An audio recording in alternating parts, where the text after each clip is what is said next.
ချောတယ်နော်ချောတယ်ဟိုဘက်ကတယောက်ကိုပြောတာ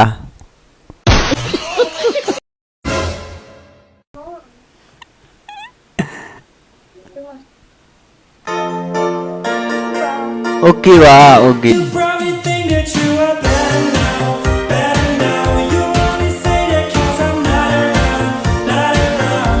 ဒီပါမြမလေးနဲ့ကြတော့ကောင်လေးတွေကျွေးမှာပေါ့ဟိုဘာရုပ်ပေါင်းခက်ပြီးကြည့်ဒါပေမဲ့အဲ့ထဲမှာကိုတယောက်တည်းပဲကြည့်နေရမှာနော်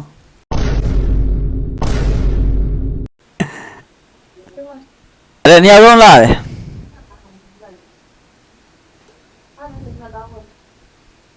လာကြပါရဲ့ဆိုတော့တိတ်မလားရှင်ဘူးထင်တယ်လူမကနေမှာအဲ့ဒါဆိုတော့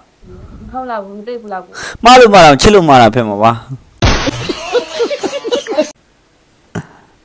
အခုကပြမကြီးလဲဘယ်ရလဲဟုတ်မျက်မှန်လေးနဲ့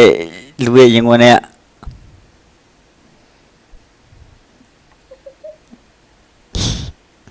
ဆလာအေးရောက်တဲ့ရောက်တာ